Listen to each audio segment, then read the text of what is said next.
আল্লাহ শরীফ উসমান হাদিকে তুমি শহীদ হিসেবে কবুল করো। ইয়া আইয়াতুহান নাফসুল মুতমাইন্না ইরজিই ইলা রাব্বিকি রাদিয়াতাম মারদিয়া ফাদখুলি ফি ইবাদি ওয়াদখুলি জান্নাতি। হাদির দুশ্মনেরা কার্যত বাংলাদেশেরই দুশ্মন, কারণ হাদিরা বাংলাদেশের পক্ষে কথা বলতো। সন্দেহ সংশয়ের বাইরে এসে খুনিদেরকে গ্রেপ্তার করতে হবে এবং আইনের আওতায় আনতে হবে।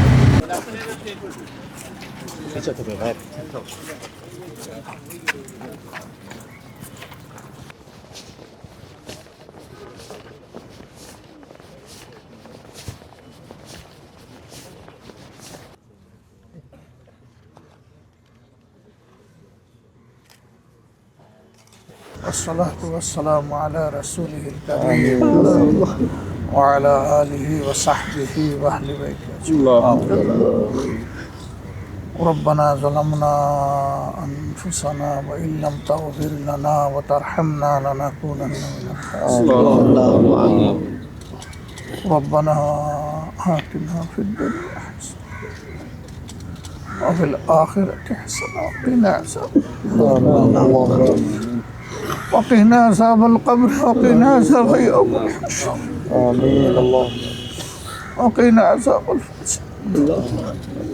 يا الله.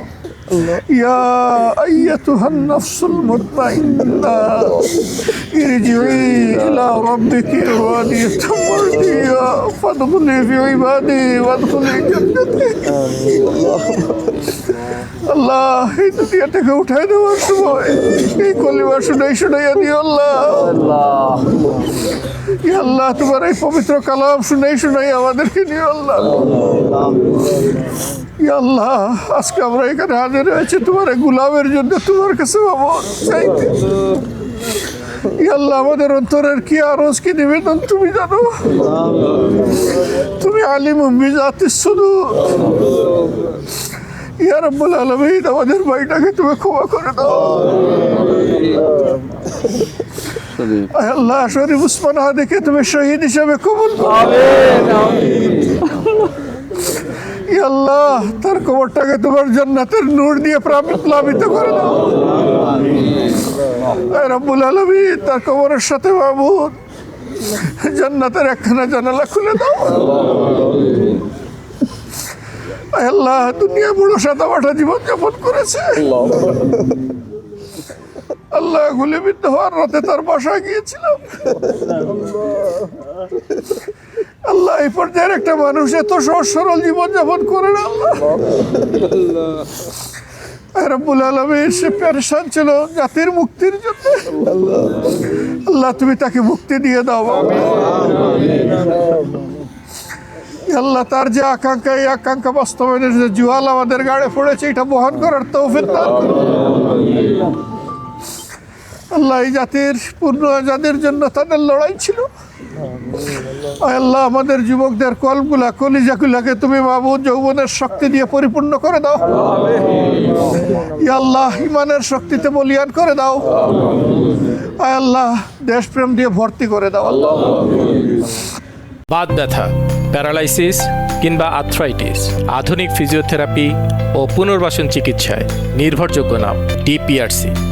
হাদি আজকে দুনিয়া থেকে চলে গেছেন, তার যাওয়াটা এইভাবে কেউ ধারণা করেনি। হাদির দুশ্মনেরা কার্যত বাংলাদেশেরই দুশ্মন, কারণ হাদিরা বাংলাদেশের পক্ষে কথা বলতো, বাংলাদেশের স্বাধীনতা এবং সার্বভৌমত্বের পক্ষে ছিল।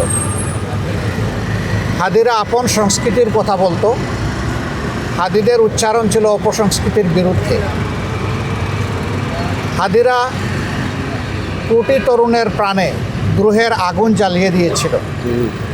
এই দেশ, এই জাতি আমাদের দেশ এবং জাতির পাহারাদারি আমাদেরকেই করতে হবে। কোনো কালো চিলকে আমাদের ভাগ্যে আর চুমারার কোনো সুযোগ আমরা দেব না। এটাই ছিল তাদের অঙ্গীকার। তারা বলেছিল জীবন দিব, তবুও 24 দিব না। এটা কেন বলেছিল আমরা সবাই বুঝি। এটাই তাদের অপরাধ।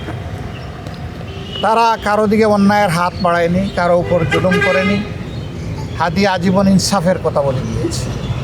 এমনকি বলতে বলতে এটাও বলেছে যে আমার শত্রুর প্রতি আমি ইনসাফ করতে চাই, আমি কোনো শত্রুর উপরেও বেইনসাফি করতে চাই না, এবং কেউ বেইনসাফি করুক সেটাও আমরা দেখতে চাই না।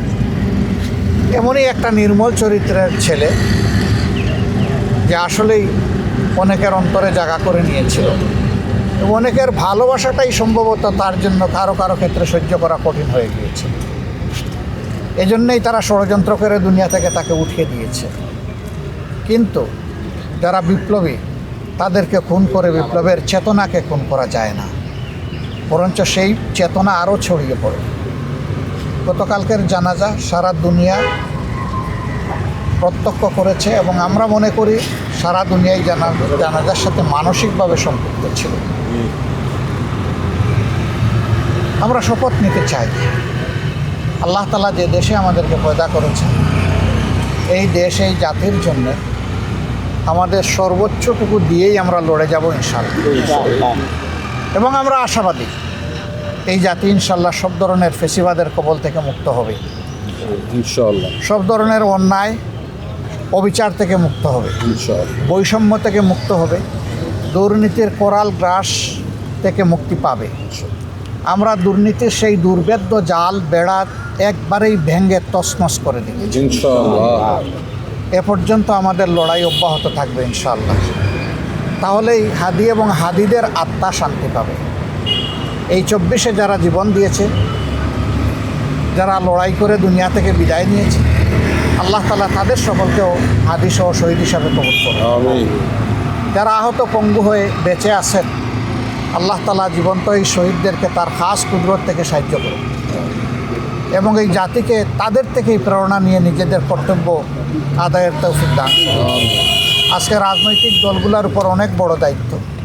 দোয়া করবেন প্রিয় দেশকে ঐক্যবদ্ধভাবে আমরা সবাই যেন পারস্পরিক ভুল বুঝাবুঝি ভুলে গিয়ে আমরা সামনের দিকে এগোতে পারি। আল্লাহ যেন এই তৌফিক দান করেন। আদর্শ এবং কৌশল দলগুলোর ভিন্নতা থাকবে, সেই লড়াই হোক বুদ্ধিভিত্তিক, সেই লড়াই হোক যুক্তির, এবং সেই লড়াই হোক মানবতার কল্যাণ। দেশ নয়, ব্যক্তি নয়, জাতিই বড় কথা। ব্যক্তি নয়, দল নয়, জাতিই বড় কথা। সেই কথার উপরে আমরা যেন রাজনৈতিক দলগুলো আমাদের পথ রচনা করে সামনে এগোতে পারি। আল্লাহ সেই তৌফিক দান করুন। আমরা বেদনাদায়ক এই হত্যাকাণ্ডে তার মা সহ পরিবারের সদস্যবৃন্দ, তার সংগঠনের সহকর্মীবৃন্দ, এবং তাকে যারা ভালোবাসতেন, যারা আঘাত পেয়েছেন, আমরা তাদের সকলের প্রতি সমবেদনা জ্ঞাপন করছি। আল্লাহ তাআলা তাদেরকে শান্তি দিন, সবর দিন, ধৈর্য ধারণ করার তৌফিক দান করুন। গতকালের জানাজায় বারবার উচ্চারিত হয়েছে, খুনিদেরকে আমরা গ্রেপ্তার হয়েছে, শাস্তি পাচ্ছে, এটা আমরা দেখতে চাই। সরকার এ পর্যন্ত যা করেছেন তাতে জনগণ মোটেই সন্তুষ্ট না। জনগণের দাবি আশা করি প্রধান উপদেষ্টা সহ উপদেষ্টা মণ্ডলী সেখানে উপস্থিত ছিলেন, তারা জনগণের পালস বুঝতে পেরেছেন। জনগণের পার্সের প্রতি সম্মান দেখিয়ে অতি দ্রুত সমস্ত সন্দেহ সংশয়ের বাইরে এসে খুনিদেরকে গ্রেপ্তার করতে হবে এবং আইনের আওতায় আনতে হবে। যদি এই খুনিরা পার পেয়ে যায় তাহলে আপনার আমার কারো জীবনই নিরাপদ বলা যাবে না। তবে হ্যাঁ, আমরা খুনিরা খুন করবে তাই বলে আমরা আমাদের দায়িত্ব পালনে অবহেলা করব না, তা হবে না। ওই খুনিদেরকে আমরা পরোয়া করি না।